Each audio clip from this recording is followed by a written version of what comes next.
बरनौ रघुवर विमल जसु जोदायक फल चार। बुद्धहीन तनु जानिके सुमिरो पवन कुमार। बल बुद्धि विद्या देहु मोहे हरहु कलेश विकार।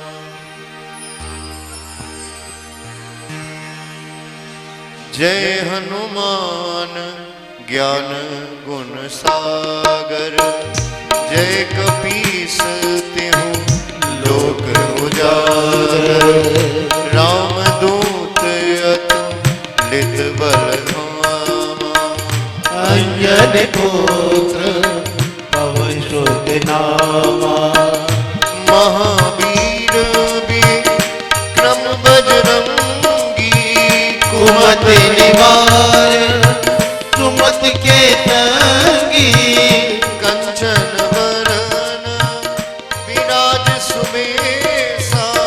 कानन कुंडल कुंचित केसा। हाथ बज्र ध्वजा विराजे। कांधे मूल जनेऊ साजे। शंकर सुवन केसरी नंदन।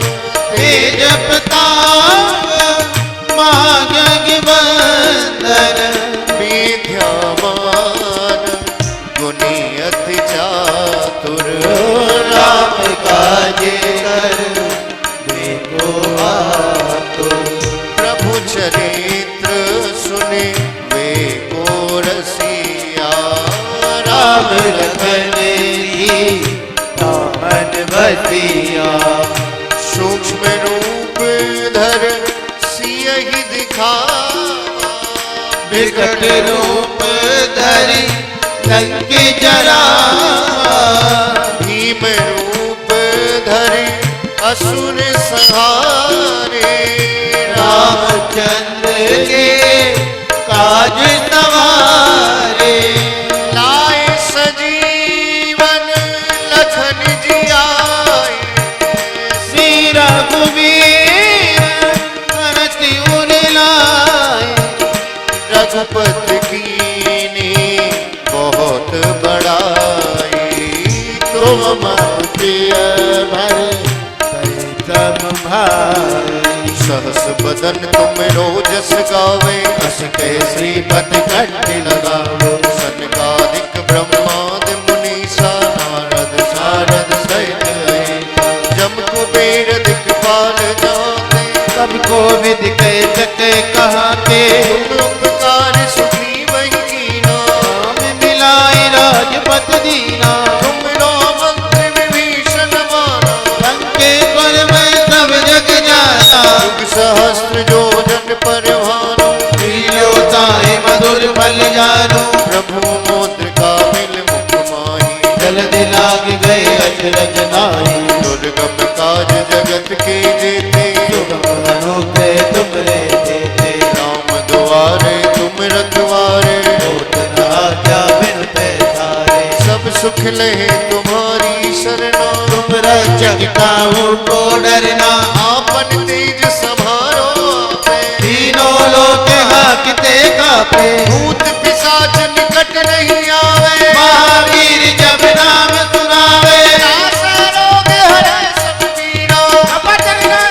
हनुमत वीरा। संकट ते हनुमान छुड़ावे। मन क्रम वचन ध्यान जो लावे। सब परिणाम तपस्वी राजा। जिनके काज सकल तुम साजा। और मनोरथ जो कोई लावे। सोई अमित जीवन बल पावे। चारों युग पर ताप तुम्हारा। है प्रसिद्ध जग उजियारा। साधु संत के तुम रखवारे। असुर निकंदन राम दुलारे। अष्ट सिद्धि नो निधि के दाता। असवर दीन जानकी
मंगल मूर्ति रूप से ये मुझे जाम पीना है, तेरी गलियों से मुझे जाम पीना है। हाय तेरी गलियों का हूँ आशिक, तू एक नगीना है। वो तेरी गलियों का हूँ आशिक, तू एक नगीना है।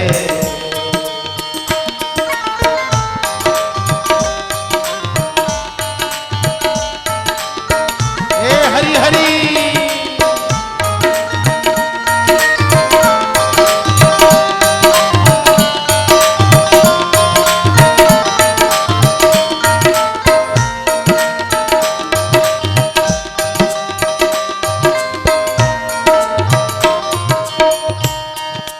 तेरे बिना एक पल भी जी नहीं सकता, तेरे बिना एक पल भी जी नहीं सकता। ये जुदाई के दर्द को मैं पी नहीं सकता, ये जुदाई के दर्द को मैं पी नहीं सकता। तेरी गलियां में सांवरे जीना मरना है, तेरी गलियों में सांवरे जीना मरना है। हाय तेरी गलियों का हूँ आशिक, तू एक नगीना है। तेरी गलियों का हूँ आशिक, तू एक नगीना है।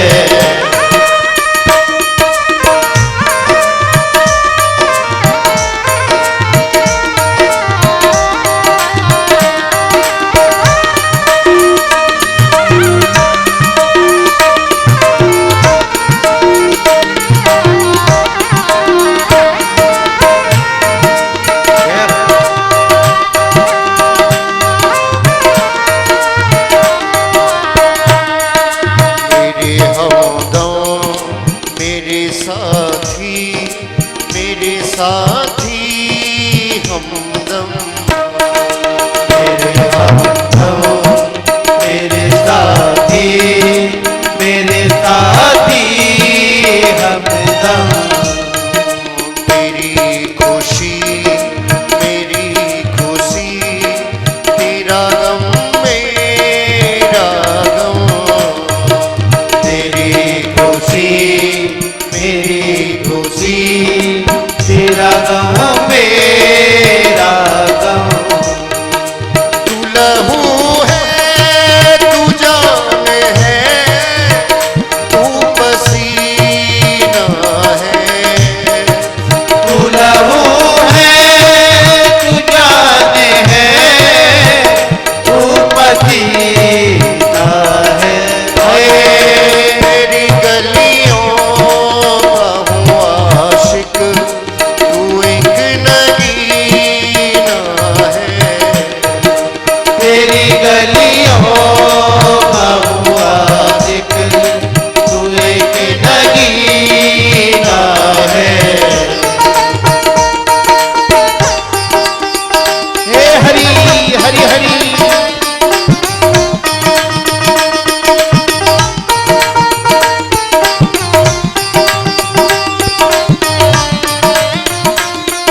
पकड़ा है दामन तेरा। तू ही मक्का तू ही काबा तू मदीना है। तू ही मक्का तू ही काबा तू मदीना है। तेरी गलियों का हूँ आशिक तू एक नगीना है। तेरी गलियों का हुआ जिक्र तू एक नगीना है। तेरी नजरों से मुझे जाम पीना है। तेरी नजरों से मुझे ये जाम पीना है। हाय तेरी गलियों का हूँ आशिक हरी तू एक नगीना है। तेरी गलियों का हुआ जिक्र तू एक नगीना है। तेरी गलियों का हूँ आशिक एक नगीना है। किसी को भी देखा कभी नहीं तुमको मैं भूल जाऊं ये सूदियों से सिर्फ तेरा मुझे करार है। वो मिल है आपसे दिल बेकर।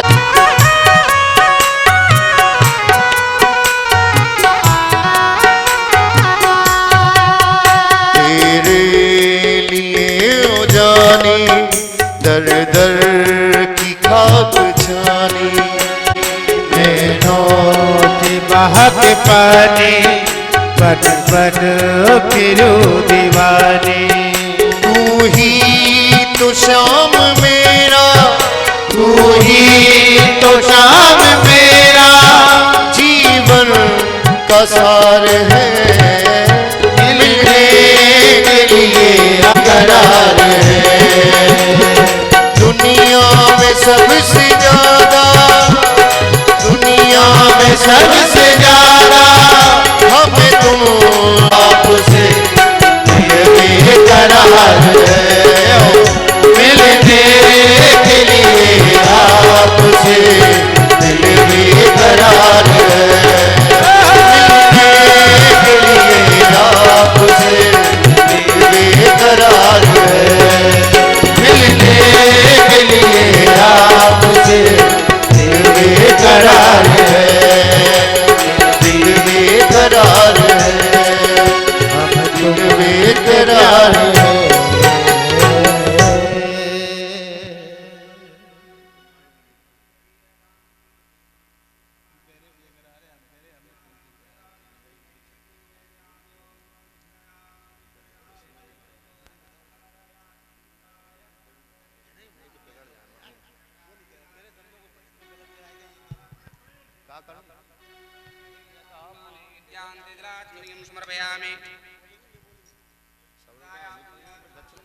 द्रव्यदक्षां समर्पयामि नञ्जत्परादानां कर्मणः श्रुदेवे गुणो दधाता। ओम हिरण्यगर्भगर्भस्थं हेमबीजं विभावसो अनन्तपुण्यफलदां अदा शान्तिं प्रियक्षमे कृताया पूजाय साधुन्यार्षे द्रव्यदक्षिणां समर्पयामि नमस्करोमि। श्रीमद्भागवताख्योऽयं प्रत्यक्षा कृष्णेभिः स्वीकृतोऽसि मया नाथ मुक्त्यर्थं भवसागरे। श्रीप्राणपुरुषोत्तमाय नमः। अनन्तकोटि नमस्कारं समर्पयामि। व्यासपूजनम्। नमोऽस्तु ते व्यास विशालबुद्धे फुल्लारविन्दायतपत्रनेत्रम् येन त्वया भारततैलपूर्ण प्रज्वालितो ज्ञानमयप्रदीप। व्यासाय विष्णुरूपाय व्यासरूपाय विष्णवे नमो वै ब्रह्मविदये वासिष्ठाय नमो नमः अचतुर्वदनो ब्रह्माद्बाहुरपरो हरि अबाललोचना शम्भुर्भगवान् बादरायण यस्वानुभावमखिलश्रुतिसारमेकमध्यात्मदेवमतिथितीरशतां तमोन्धं संसारिणां करुणयाः पुराणगुह्यं तं व्याससूनमुपयामि गुरुं मुनीनां नारायणं नमस्कृत्य नरं चैव नरोत्तमं देवीं सरस्वतीं व्यासं ततो जयमुदीरयेत्।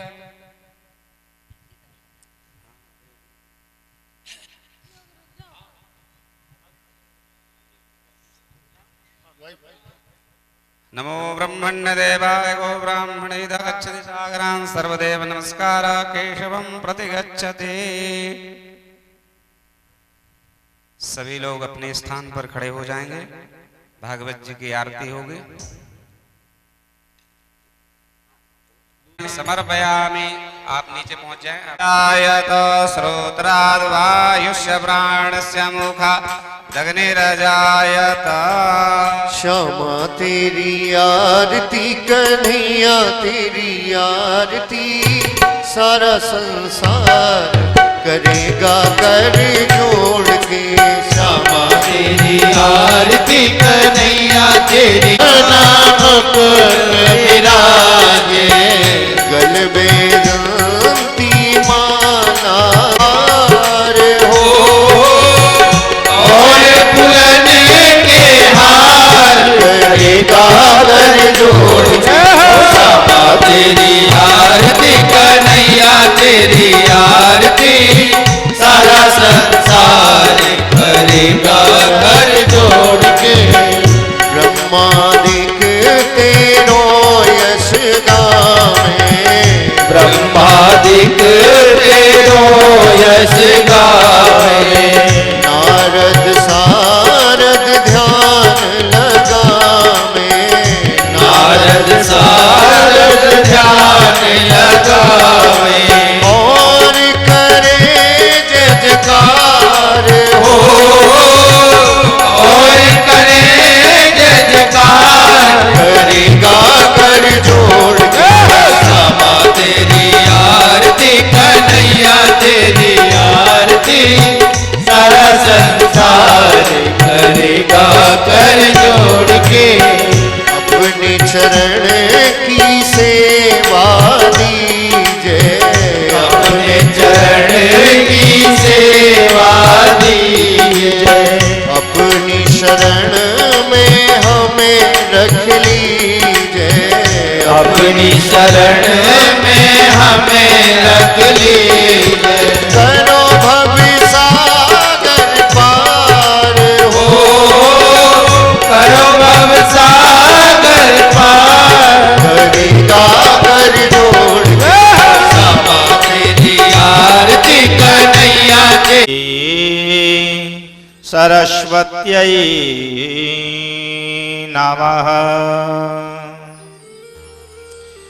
श्री गुरुभ्यो नमः।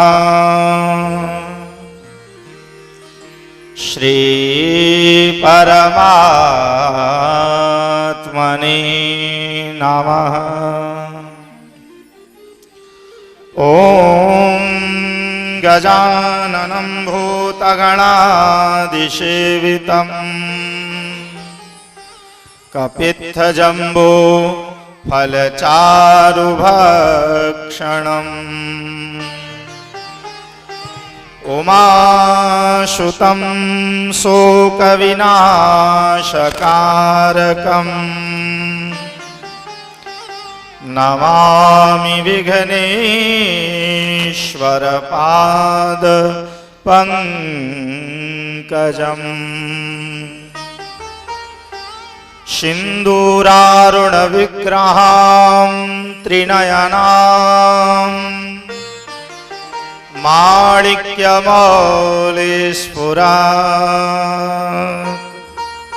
तारानायकशेखरां स्मितमुखीं मापीनवक्षोरुहाम्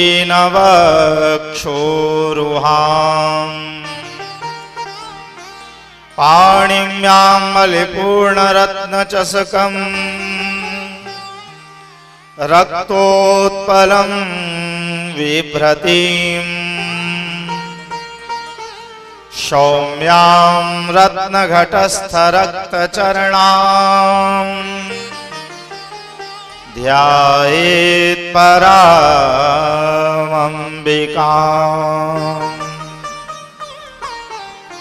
मनोजवं मारुततुल्यवेगम्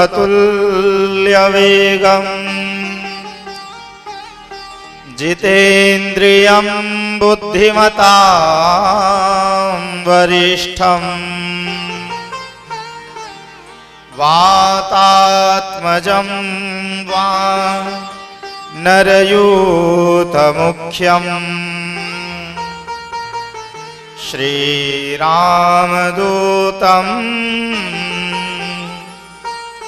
शरणं प्रपद्ये।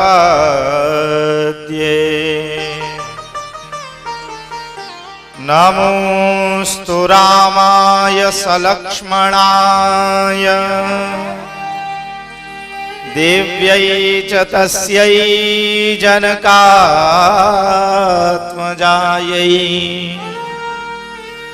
नमोस्तु रुद्रेन्द्रयमानिलेभ्यो नमोस्तु चन्द्रार्क मरुद्गणेभ्यः। बर्हापीडं नटवरवपुः कर्णयोः कर्णिकारम्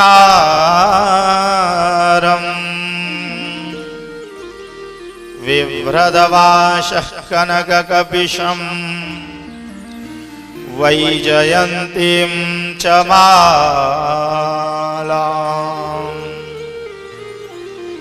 रन्ध्रान् वेणोरधरशुधया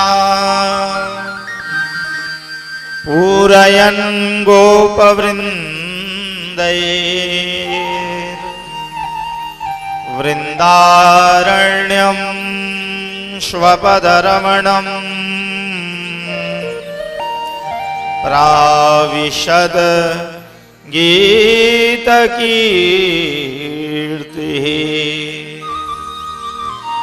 यं प्रव्रजन्तमनुपेतमपेतकृत्यं द्वैपायनो विरहकातरया जुहाव पुत्रेति तन्मयतया तरवो विनेदो तं सर्वभूतहृदयं मुनिमानतोऽस्मि।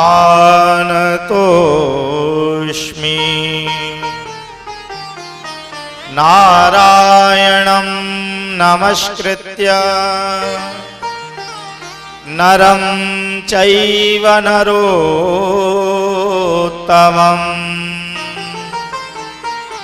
देवीं सरस्वतीं व्यासं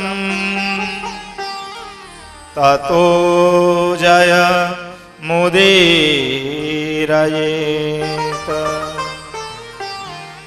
गुरुर्ब्रह्मा गुरुर्विष्णु गुरुर्देवो महेश्वरः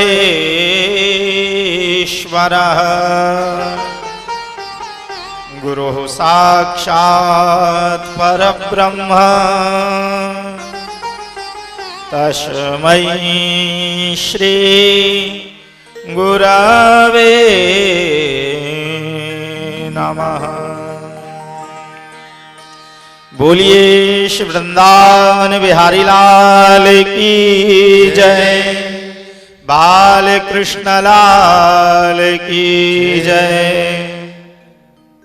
श्री सीतारामचंद्र भगवान की जय। श्री हनुमान जी महाराज की जय। श्री सद्गुरुदेव भगवान की जय। भागवत भगवान की जय। जय जय श्री राधे, जय जय श्री राधे, जय जय श्री राधे। नमः पार्वती पतये हर हर महादेव। परम कृपालु परमानंदानंद कंद नंद नंदन व्रजन वंदन दीन बंधु दया सिंधु अकारण करण करुणा वरुणालय श्याम सुंदर मदन मोहन अखिल ब्रह्मांड नायक सर्वशक्तिमान सर्वेश्वर कर्तुम अकर्तुम अन्यथा कर्तुम समर्थ भक्त वत्सल भगवान श्री कृष्ण की कृपा से ठाकुर जी के परम अनुग्रह से आज हम लोग पुनः एक बार भगवान की मंगलमयी कथा को श्रवण करने के लिए यहाँ पर एकत्रित हुए हैं। श्रीमद् भागवत सप्ताह तृतीय दिवस की कथा चल रही है। आज कल हम लोगों ने बहुत ही सुंदर मनु महाराज के दिव्य वंश की कथा सुनी है। मनु जो है वो आदि मानव हैं। हम सब मनु की संतान हैं। सबसे पहले जो मनुष्य हुए वो मनु जी महाराज हैं। कई जगह हम लोगों को पढ़ाया जाता था पहले बचपन में पाषाण युग के बारे में, तो उसमें यही पढ़ाते थे बचपन में कि पहले मनुष्य कुछ थे नहीं, बंदर ही बंदर थे। बोलो राधे राधे। और फिर वो बंदरों की पूंछ घिसते घिसते वो बंदर से मनुष्य बन गए। बोलो राधे राधे। ऐसा नहीं है, ये पाश्चात्य सभ्यता में हो सकता है। उनके जो पूर्वज होंगे वो हो सकता है बंदर हो, लेकिन हमारे पूर्वज बंदर नहीं, हमारे पूर्वज तो मनु जी महाराज थे। तो मनु से जो हुए हैं वही मनुष्य हुए हैं, है ना। तो आदि मानव जो है हमारे वो मनु जी महाराज हैं। मनु जी महाराज का दिव्य दाम्पत्य प्रारंभ हुआ, वो सब कथा बताई। आइए भाव और प्रेम से हम लोग भगवान को पुकारें और फिर ठाकुर जी के ही मुख से ठाकुर जी की कथा को सुनकर अपने जीवन को धन्य करें। सब लोग हमारे साथ प्रेम से भाव से, और जब भाव से हम भगवान को पुकारते हैं तो भगवान फिर कहीं भी हो उनको आना ही पड़ता है, क्योंकि जो भावपूर्ण शब्द हैं यह भावपूर्ण शब्द ही परमात्मा के कानों तक पहुंचते हैं। तो भावपूर्ण होकर हम जब पुकारते हैं तो भगवान आते ही हैं। और भाव से तो कोई भगवान को गालियां भी दे तो भगवान वो भी सुनकर प्रसन्न हो जाते हैं। और यदि भाव नहीं है और वेद भी गाए तो भगवान नहीं सुनते हैं। तो भाव से हम लोग पुकारेंगे तो जरूर ठाकुर जी आएंगे। और भगवान ने तो वचन दिया है, जहां भी मेरी भागवत की कथा होगी वहां पर मैं रहूंगा ही रहूंगा। भगवान तो रहते ही हैं, आते ही हैं कथा में, इसीलिए सब लोग भगवान को पुकारें। आओ मन मोहना, आओ नंद नंदना, गोपियों के प्राण धन, राधा जी के प्राण धन, राधा जी के रमणा। हो आओ मन मोहना, आओ नंद नंदना, गोपियों के प्राण धन, राधा जी के रमण, राधा जी के रमणा। हो गोपियों के प्राण धन, राधा जी के रमणा। हो गोपियों के प्राण धन, राधा जी के रमणा। हो गोपियों के रमणा, हो गोपियों के प्राण धन, राधा जी के रमणा। हो गोपियों के रमणा।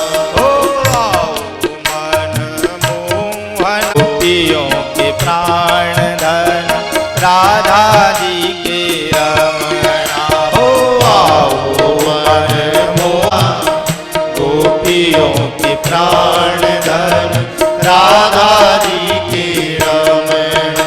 हो आओ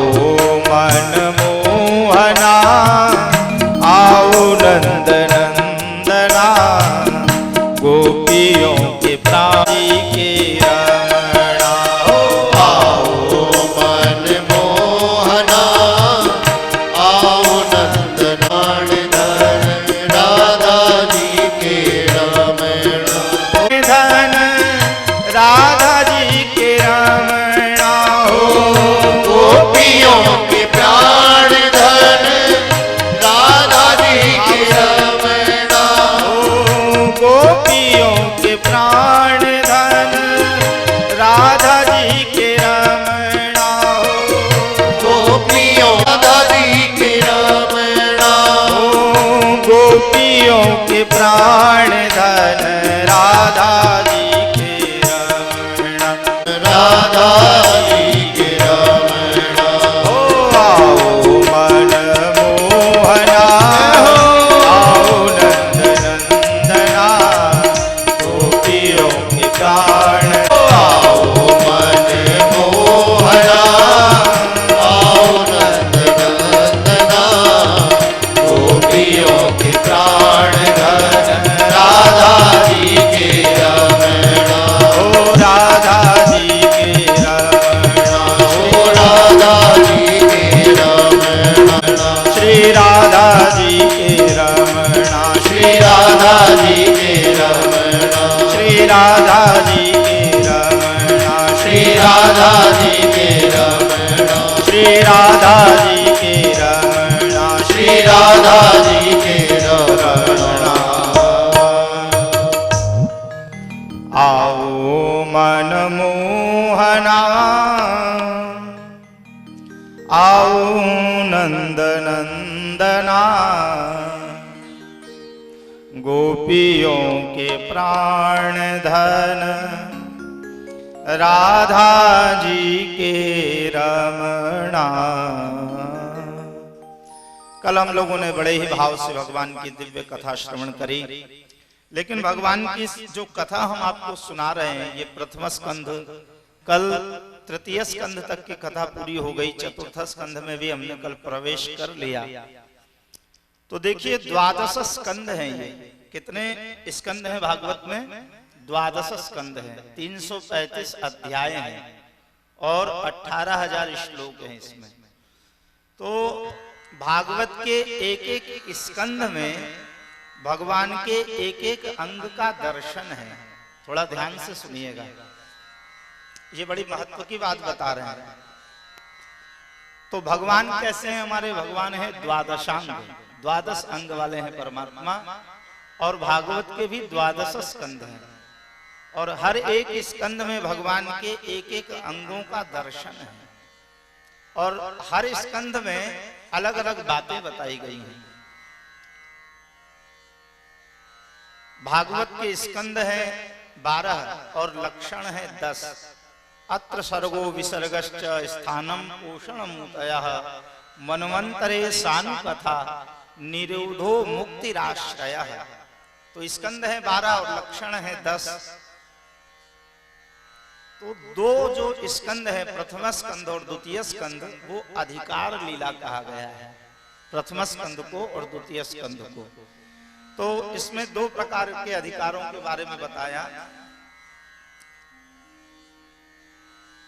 ये अधिकार लीला है। प्रथम स्कंद जो है वो साधन लीला है। बोलो भक्तवत्सल भगवान की। जो प्रथम स्कंद है वो अधिकार लीला है। तो उसमें 3 प्रकार के अधिकारी श्रोता वक्ता की कथा आई है प्रथम स्कंद में, है ना? ध्यान से सुन लीजिए। 3 प्रकार के अधिकारी श्रोता वक्ता कौन कौन? सबसे पहले तो सूत और शौनक,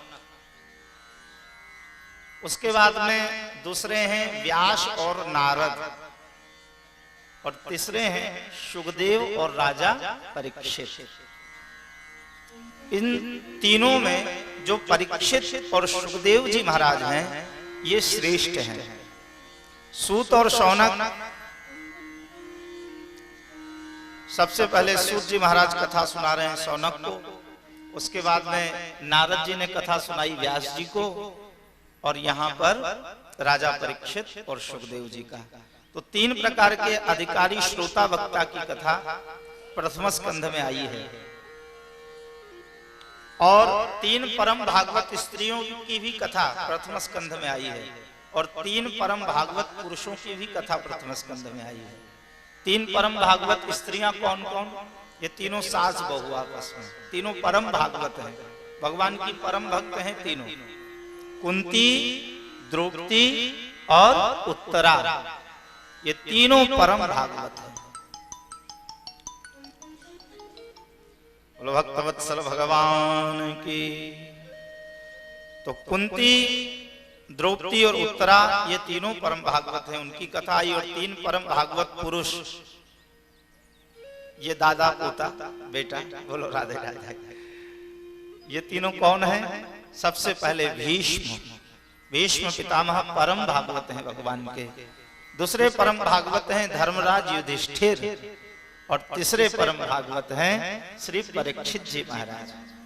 तो प्रथम स्कंद जो है वो अधिकार लीला है। 3 प्रकार के अधिकारी श्रोता वक्ता की कथा आई, 3 प्रकार के परम भक्तों की भागवतों की कथा इसमें आई है, जो हमने कल आप लोगों को सुनाई है। द्वितीय स्कंद साधन लीला है। इसमें 3 प्रकार के साधन बताए गए हैं परमात्मा से युक्त होने के लिए, श्रवण, स्मरण और कीर्तन। इन 3 साधनों से आप भगवान से युक्त हो सकते हैं। किस प्रकार से इन 3 साधनों से आप भगवान की आराधना करके भगवान को प्राप्त कर सकते हैं। उसके बाद में जो तृतीय स्कंध है वो सर्ग लीला है। किस प्रकार से भगवान इस सृष्टि का सर्जन करते हैं ये बताया। और तृतीय स्कंद में 3 गृहस्थियों की कथा है, बाबा जी की कथा नहीं है, गृहस्थियों की कथा है, तीनों गृहस्थियों की कथा। और इसमें यही बताया गया कि आपका गृहस्थ जैसा रहेगा वैसे ही फिर आपके यहाँ संतानें उत्पन्न होंगी। तो 3 गृहस्थियों की कथा आई है। सबसे पहला गृहस्थ आश्रम किसका है? कश्यप और दिति का। द्वितीय दाम्पत्य है मनु और शत्रुपा का, और तृतीय दाम्पत्य है कर्दम और देवहूति का। तो देखो, कश्यप ऋषि और दिति के दाम्पत्य में संयम नहीं था, तो उनके घर में आसुरी संतानें, राक्षसी संतानें, हिरण्याक्ष और हिरण्यकश्यप उत्पन्न होकर आए, राक्षस उत्पन्न हुए उनके यहाँ। तो यदि हमारे गृहस्थाश्रम में संयम नहीं होगा तो हमारे घर में फिर आसुरी संतानें उत्पन्न होंगी, ध्यान रखिए। इसीलिए हम लोग गृहस्थ हैं तो हमारे गृहस्थाश्रम में संयम होना चाहिए। तो प्रथम दाम्पत्य दिति और कश्यप का, तो उनके यहाँ संयम नहीं था तो आसुरी संतानें उत्पन्न हुई। द्वितीय दाम्पत्य है मनु और शत्रुपा का। तो महाराज मनु शत्रुपा के दाम्पत्य में संयम था, तो उनके यहाँ 5 संस्कारी संतानें उत्पन्न हुई हैं। 3 पुत्री हुई, आकुति, देवहूति और प्रसूति, और 2 पुत्र हुए, प्रियव्रत और उत्तानपाद। तो उनके यहाँ संस्कारी संतानें उत्पन्न हुई क्योंकि संयम था। और तृतीय जो दाम्पत्य है वो सबसे श्रेष्ठ कर्दम और देवहूति का है। कर्दम और देवहूति के घर में स्वयं भगवान उनके पुत्र बनकर आए हैं। क्यों? क्योंकि कर्दम और देवहूति के दाम्पत्य में संयम भी है और संयम के साथ साथ साधना भी है। और जब हमारे गृहस्थाश्रम में संयम के साथ साधना भी जुड़ जाए तो फिर भगवान हमारे घर हमारे पुत्र बनकर चले आए। फिर वैसे संस्कारी संतानें हमारे घर में उत्पन्न हो, भक्त हमारे घर में उत्पन्न हो। तो 3 गृहस्थाश्रमों की कथा बताई है तृतीय स्कंद में। चतुर्थ स्कंद जो है वो विसर्ग लीला है। अब यहाँ पर मनु महाराज के दिव्य वंश की कथा सुनाई है। अत्रि और अनसुईया के घर त्रिदेव ब्रह्मा विष्णु महेश उनके बालक बनकर आए। जो ब्रह्मा जी हैं वो चंद्रमा बनकर आए, भगवान विष्णु दत्त बनकर आए, और भगवान शिव दुर्वासा ऋषि बनकर आए। तो देखो, अत्रि और अनसुईया दोनों परम तत्व का ध्यान कर रहे थे। तो जब परम तत्व का ध्यान कर रहे थे तो त्रिदेव ब्रह्मा विष्णु महेश उनके सामने आकर प्रकट हो गए। कहा, मांगो, आपको क्या चाहिए? तो अत्रि ऋषि ने कहा, महाराज पहले तो ये बताओ कि हम तो केवल एक ही तत्व का ध्यान कर रहे थे, आप तीनों क्यों प्रकट हो गए? आप तीनों कैसे आ गए? हम तो एक ही तत्व का ध्यान कर रहे थे। तब भगवान ने बताया, कहा, देखो अत्रि ऋषि, आप जिस परम तत्व का ध्यान कर रहे थे उसी परम तत्व के हम 3 अलग अलग रूप हैं। हकीकत में हम तीनों में कोई भेद नहीं, हम तीनों एक ही हैं। कार्य भेद के कारण नाम भेद और रूप भेद हो गया है बस। ब्रह्मा रूप से हम सर्जन करते हैं, विष्णु रूप से पालन करते हैं और शिव रूप से संहार करते हैं। हकीकत में हम तीनों में कोई भेद नहीं, हम तीनों एक ही हैं। त्रिदेवों की एकता सिद्ध करी। दक्ष प्रजापति की कल आप लोगों ने कथा सुनी है। दक्ष प्रजापति के मस्तक को भगवान शिव जी ने काटा है, बाद में बकरे का मस्तक उसके धड़ के साथ जोड़ा और फिर दक्ष प्रजापति ने बकरे की भाषा में भगवान शिव जी की स्तुति करी। तो देखो, जब तक मानव का मुख था दक्ष प्रजापति को, तब तक उसको बुद्धि नहीं आई, है ना। और जैसे ही बकरे का मस्तक जुड़ गया तब उसको बुद्धि आई। तब देवादिदेव महादेव आशुतोष अवधरदानी भगवान शिव जी की दक्ष प्रजापति ने स्तुति करी बकरे की भाषा में। तो क्वालिटी कौन सी बढ़िया हुई, बोलो? राधे राधे। मानव वाली की बकरे वाली? नहीं, क्वालिटी तो यही है, मानव वाली ही बढ़िया है। लेकिन होता क्या है, कई बार भगवान हमको भेजते तो हैं मानव का मस्तक देकर, मानव का मुख देकर, लेकिन हम लोग बकरे की भाषा बोलने लगते हैं। मैं। और जहां मैं व्यक्ति करने लगता है तो भगवान भी कहते हैं कि मैंने व्यर्थ में ही इसको ये मानव का मुख दे दिया। ये तो इसके लायक ही नहीं, इसको तो बकरे वाले ही मुंह से काम चल जाता है, इसको क्यों मैंने मानव का मुख दे दिया। तो फिर भगवान उसके अभिमान को रहने ही नहीं देते हैं, उसके मस्तक को उठाकर फिर बकरे का मस्तक लगा देते हैं। तब बुद्धि आ जाती है। तो बकरे का जब मस्तक लगा तब बुद्धि आई।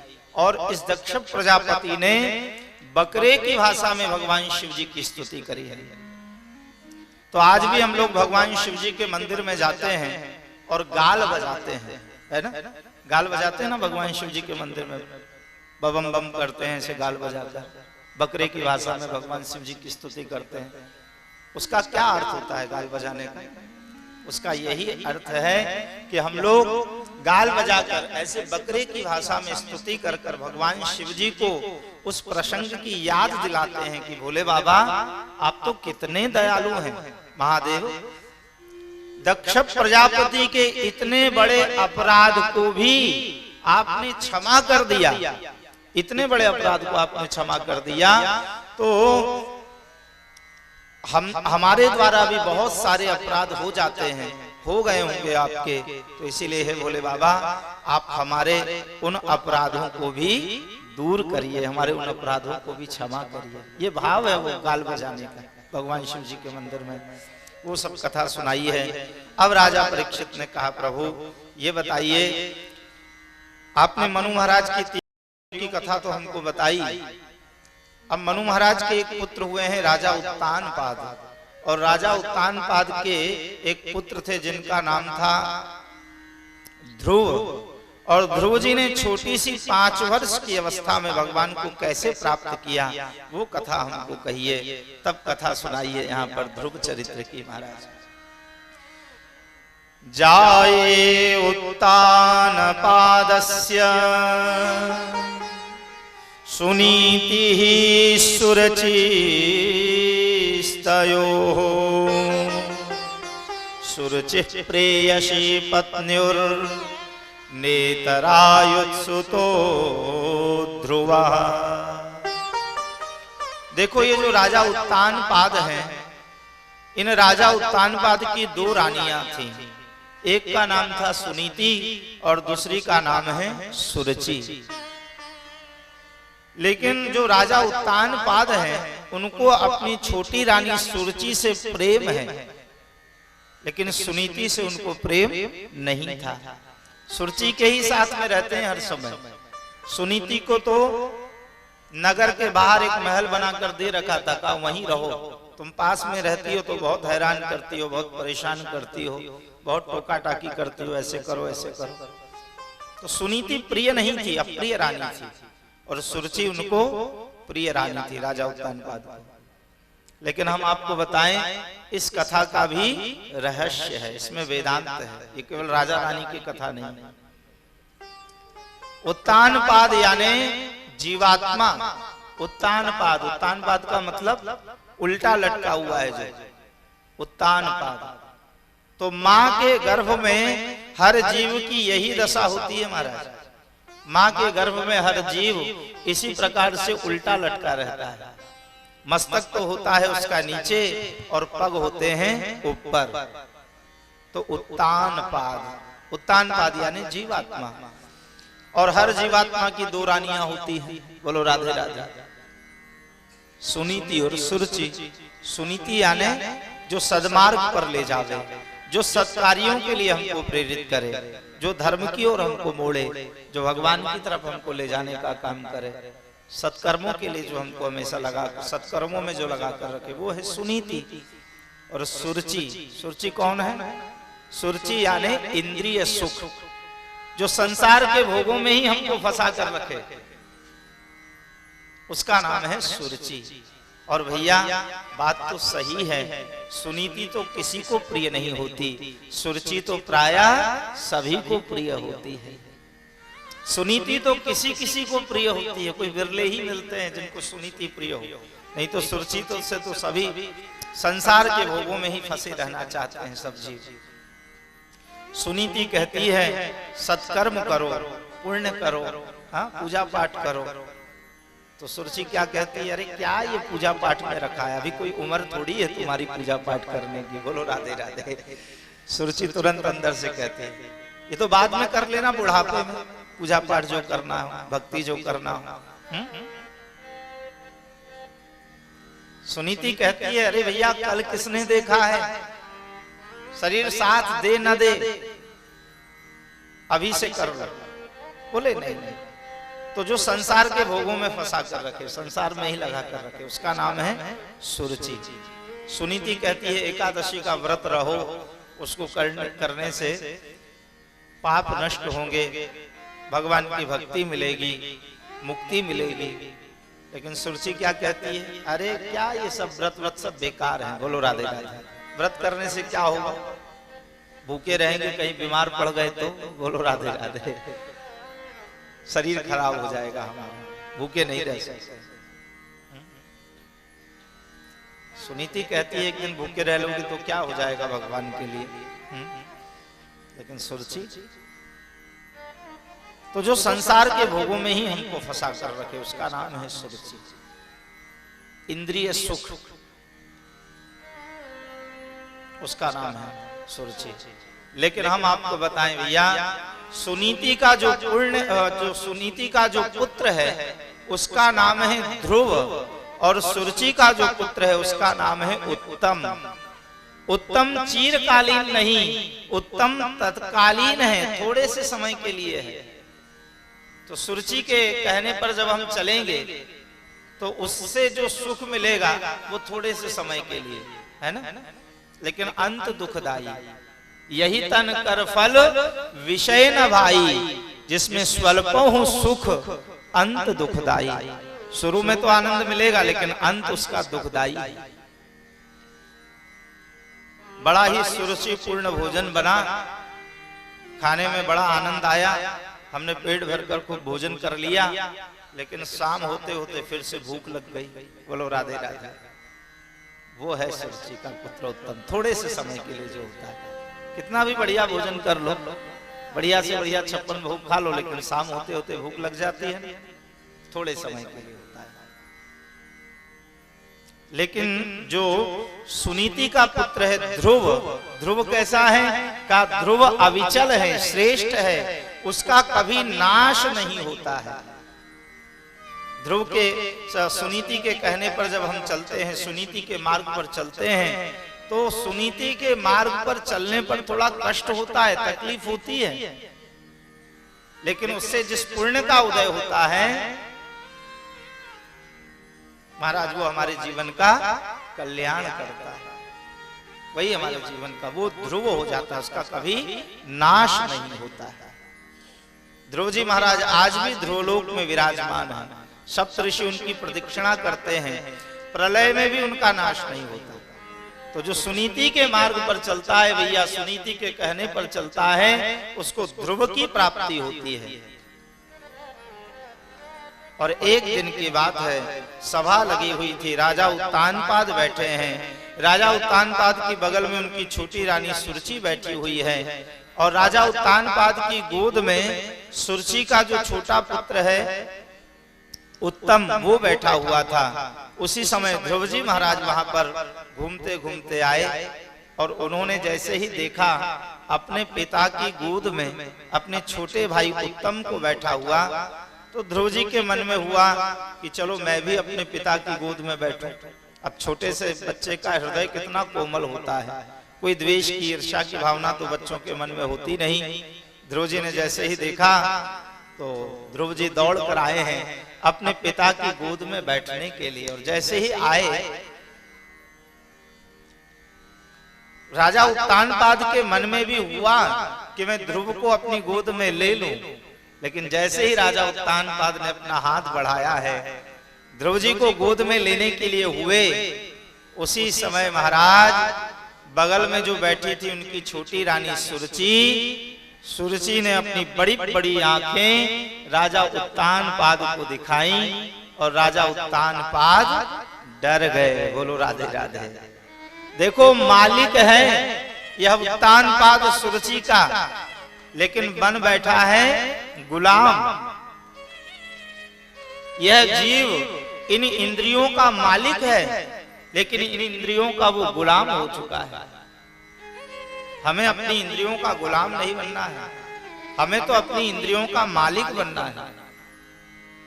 क्योंकि यदि इन इंद्रियों के गुलाम हो जाएंगे, इन इंद्रियों के कहने पर यदि हम चलने लगेंगे, तो हमारी ये इंद्रियां हमको पतन की ओर ले जाएंगी। महाराज, इन इंद्रियों पर अपना शासन होना चाहिए।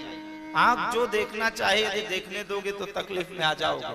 क्या देखना है क्या नहीं देखना है, किसको देखने से हानि है, किसको देखने से लाभ है, वो हमको विचार करना पड़ेगा। ये कान जो सुनना चाहे यदि सुनने दोगे तो तकलीफ में आ जाओगे। इन कानों को क्या अच्छा लगता है? अच्छा बताओ, कानों को क्या अच्छा लगता है? स्वयं की प्रशंसा सुनना और दूसरों की निंदा सुनना, ये दोनों कानों को सुनना बहुत अच्छा लगता है। बोलो राधे राधे। बड़ा मीठा लगता है। किसी की निंदा हो रही हो, बुराई कर सुनने को मिले, कितना चाव से लोग सुनते हैं निंदा, है ना? और कोई प्रशंसा यदि करे हमारी, ओहो, फिर तो पूछो ही मत, कानों को कितना आनंद। लेकिन वो खतरनाक है। अपनी प्रशंसा सुनना और दूसरों की निंदा सुनना, ये दोनों खतरनाक। कोई आपकी ज्यादा व्यर्थ की प्रशंसा करने लगे तो रोक देना चाहिए, बस हो गया भैया। और किसी की निंदा भी यदि कोई सुन रहा है, ज्यादा निंदा स्तुति, बहुत लोगों की आदत होती है, बस निंदा ही करने का उनका काम होता है। तो अच्छाई में भी बुराई ढूंढ लेते हैं। हम कहते हैं भैया बुराई में अच्छाई ढूंढो। तुम कोई अच्छा काम हो रहा है उसमें बुराई ढूंढ रहे हो, उसमें भी कमी ढूंढ रहे हो। बुद्धिमान कौन है? जो बुराई में भी अच्छाई। हमारे ठाकुर जी ऐसे ही है। हमारे ठाकुर जी बुराई में भी अच्छाई। संसार के व्यक्ति में और भगवान में यही अंतर है भैया। संसार का व्यक्ति केवल और केवल कमियों को देखता है, और हमारे ठाकुर जी कमियों को कभी नहीं देखते। भगवान तो अच्छाई को देखते हैं, किसमें क्या अच्छाई है, क्या विशेषता है। संसार का व्यक्ति तो कमी देखता है, बोले सब ठीक है लेकिन कोई कमी तो नहीं है। जैसे माँ जब अपने बेटे के लिए बहू देखने जाती है, जाते हैं ना आजकल, देख दिखावा होता है सब जगह जगह, तो देखने जब जाती है तो बहू को कैसे कैसे देखती हैं? चला कर देखेगी, बुला कर देखेगी, सब ठीक है कि नहीं। अच्छा तो है, ठीक है, लेकिन कोई कमी तो नहीं है। उसकी दृष्टि कहाँ होगी? कमी पर होगी। सब अच्छा अच्छा है लेकिन कोई कमी तो नहीं। लेकिन हमारे ठाकुर जी कैसे हैं? हमारे ठाकुर जी कहते हैं ठीक है बुरा तो है लेकिन कोई अच्छाई है कि नहीं इसके अंदर। और यदि लाख करोड़ अरबों बुराई हो हमारे अंदर और पता नहीं, यदि ठाकुर जी को कोई एक अच्छाई भी दिख जाए तो भगवान स्वीकार कर लेते हैं। इसीलिए तो कहते हैं पता नहीं कौन से गुण पर दया निधि रीझ जाते। अच्छा ये बताओ, भगवान यदि बुराई देखने लगे, लोगों की कमियां देखने लगे ठाकुर जी, तो कोई जीव ऐसा है जो भगवान के पास तक पहुंच सकता है? कोई जा सकता है भगवान के पास? यदि भगवान बुराई देखने लगे, कमी देखने लगे हमारी? अरे भगवान कमी नहीं देखते, इसीलिए तो हमारे जैसे खोटे सिक्के भी चल जाते हैं भगवान की सेवा में। क्यों? ठाकुर जी कमी नहीं देखते, भगवान तो गुण देखते हैं। इसमें कोई गुण है कि नहीं? गुणग्राही बनना है हमें दूसरों के दोष नहीं। तो भैया ये आंख क्या देख रही है, इस पे हमारा नियंत्रण होना चाहिए। कान क्या सुन रहे हैं, क्या सुन रहे हैं, इस पे हमारा नियंत्रण होना चाहिए। ये जीव जो भी खाने को मांगे, यदि दोगे तो तकलीफ में आ जाओगे। क्या खाना है, क्या नहीं खाना है, होना चाहिए। इन पांवों से कहां जाना है और कहां नहीं जाना है, ये हाथ से क्या लेना है, क्या देना है, इस पे विचार। नहीं तो ये इंद्रियां हमको पतन कर। देखना इंद्रियों के न घोड़े भगे, इन पे हरदम ये संयम के कोड़े पड़े। संयम के कोड़े, नहीं तो ये पतन की ओर ले जाएंगे। हम घोड़ों को यदि बिना लगाम के छोड़ दिया जाए तो घोड़े फिर सड़क पर थोड़ी ना दौड़ेंगे, फिर वो गड्ढे में ही ले जाएंगे पतन की ओर। इसलिए इनको छोड़ना नहीं। क्या करना है, इस जीव का कैसे सदुपयोग है। तो राजा उत्तानपाद मालिक तो है सुरची का, लेकिन बन बैठा है गुलाम। सुरची ने अपनी बड़ी बड़ी आंखें दिखाई और राजा उत्तानपाद डर गए। अब तो सुरची ने छोटे से बालक श्री ध्रुव जी महाराज को धक्का देते हुए, उनको अपमानित करते हुए कहा, अरे ध्रुव, तू राजा की गोद में बैठना चाहता है? हाँ? तुझे राजा की गोद में बैठने की इच्छा है, इस राजगद्दी पर बैठने की इच्छा है। देखो ध्रुव, तुम एक अभागिन स्त्री के पुत्र हो, तुम राजा की गोद में नहीं बैठ सकते हो। यदि तुम्हें राजा की गोद में बैठने का इतना ही मन है तो ऐसा करो, सबसे पहले तो तुम जंगल में चले जाओ और जंगल में जाकर भगवान का तप करो, भगवान को प्रसन्न करो और भगवान से वरदान मांगो। यदि भगवान तुम्हारे ऊपर प्रसन्न हो जाए तो तुम भगवान से वरदान मांगना कि तुम्हें मुझ जैसी भाग्यशाली मां की कोख से जन्म दें, तभी तुम इस राजगादी पर बैठ सकते हो। धक्का दे दिया ध्रुव जी को। और देखो भैया, यही संसार की ठोकर है, यही संसार का व्यवहार होता है। जब जब हम संसार के लोगों से अपेक्षा करते हैं कि ये मेरे लिए कुछ करेगा, ये मेरे लिए कुछ करेगा, तब तब यह संसार सिवा अपमान और ठोकर के हमको कुछ नहीं देता है। कोई उठाने नहीं आएगा। जब गिरोगे तो कोई दुनिया का तुमको साथ देने नहीं आएगा। यहां तक कि तुम्हारे जो अपने हैं वही सबसे पहले तुमको छोड़कर भागेंगे। ये संसार का नियम है। ध्रुव जी का अपमान किया, ध्रुव जी को ठोकर मार दी। बड़े बड़े मंत्री आदि बैठे थे, किसी ने एक बार भी नहीं रोका। राजा उत्तानपाद भी कुछ नहीं बोल पाए। छोटा सा बच्चा है, कह सकते थे अरे बच्चे के साथ ऐसा व्यवहार, कोई कुछ नहीं बोला। आंख में आंसू आ गए ध्रुव जी के और रोते रोते आए हैं अपनी माँ के पास। जैसे ही माँ ने देखा, सुनीति ने देखा अपने छोटे से बालक ध्रुव को रोता हुआ, देखते ही दौड़ कर आई है सुनीति और आकर अपने छोटे से बच्चे ध्रुव को अपने हृदय से लगा लिया। कहा, रे बेटा ध्रुव, क्या बात है, क्यों रो रहे हो? तम निश्वसन तम स्फुरिताधरोष्ठम सुनीतिरुत्संगौदुय्य बालम तत्पौ।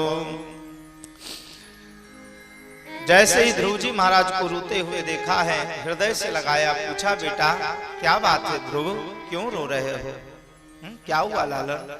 कहा, माँ मैं ऐसे ऐसे आज गया था अपने पिता के पास उनकी गोद में बैठने के लिए, वहां मेरी छोटी माँ ने, सुरुचि ने मेरा ऐसे अपमान किया।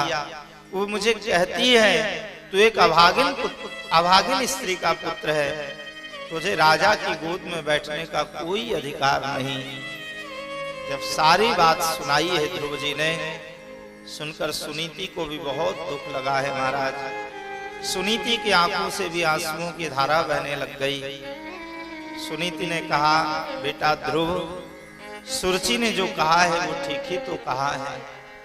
तुम्हारी माँ एक अभागिन स्त्री है, तुम्हारे पिता मुझे अपनी पत्नी कहने में भी शर्माते हैं। बेटा, राजा की गोद में यदि बैठने का इतना ही मन था तुम्हें, तो तुम्हें सुरुचि जैसी भाग्यशाली माँ की कोख से ही जन्म लेकर आना चाहिए था। कहकर रोने लग गई है सुनीति। लेकिन देखो भैया, ये सुनीति है, ये बहुत सावधान है, तुरंत सावधान हो गई।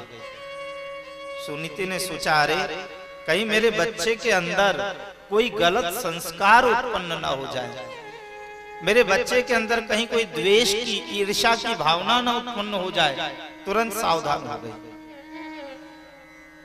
अच्छा ये बताओ, सुरुचि वो सुनीति की जगह यदि आप होते तो क्या करते? बोलो राधे राधे। हम लोग होते तो क्या करते? तुरंत डंडा लेकर चल देते कि नहीं चलते? बोलो राधे राधे। अच्छा ऐसे कहा मेरे बेटे को, हम चल देते ना। लेकिन ये सुनीति है, ये सावधान है, मेरे बच्चे के अंदर कोई गलत संस्कार ना आ जाए। माँ ही बनाती है बच्चों को, प्रथम गुरु माँ को ही कहा गया है। जैसे संस्कार दोगे बच्चों को, फिर वैसे ही जैसी बातें करोगे, जैसा व्यवहार करोगे, बच्चा तो देखने से ही सीखता है। हम तो ये बात कहते हैं कि गुरुजन पढ़ाकर और महाराज कुछ समझाकर नहीं सिखाते, गुरु तो अपने शिष्य को अपने आचरणों से ही बहुत कुछ सिखा देता है। माता पिता के आचरण, माता पिता का व्यवहार, हम जैसा करेंगे, जैसा बोलेंगे, बच्चा वैसा ही सीखेगा। अब हमको यदि फूकने की आदत है, वो क्या फूकते हैं, तो बच्चा देखेगा तो वो भी सीखेगा। वो हम किसी को गाली देंगे, किसी का अपमान करेंगे, बच्चा देखेगा, वो भी सीखेगा, उसके अंदर भी वैसे ही संस्कार। तो ये सुनीति है, ये सावधान है, तुरंत सावधान हो गई। मेरे बच्चे के अंदर कहीं कोई द्वेष की भावना, कोई ईर्ष्या की भावना न उत्पन्न हो जाए। तुरंत संभाला है अपने आप को। कहा, बेटा ध्रुव, उसमें रोने की क्या बात है? अरे सुरुचि भी तो तुम्हारी माँ ही है ना। और बेटा ध्रुव, सुरुचि ने जो कहा है वो ठीक ही तो कहा है। बेटा, माता पिता और गुरुजनों की बात का बिना विचार पालन करना चाहिए। उसने जो कहा है वो ठीक ही कहा है। अरे बेटा ध्रुव, ये साधारण पिता की गोद में बैठने का क्या प्रयास करते हो, जो आज जिए और कल मर जाए। अरे बेटा ध्रुव, ऐसी साधारण गद्दी पर क्या बैठना, जिस पर ना जाने कितने आज तक आकर बैठे और ना जाने कितने गए। कोई नाम जानने वाला भी नहीं है उनका, ना जाने कितने आए, ना जाने कितने गए। ऐसी साधारण गद्दी पर क्या बैठना, ये साधारण पिता की गोद में क्या बैठना, जो हड्डी मांस चर्म का बना हुआ है। अरे बेटा ध्रुव, यदि बैठना ही चाहते हो तो परम पिता की गोद में बैठने का प्रयास करो।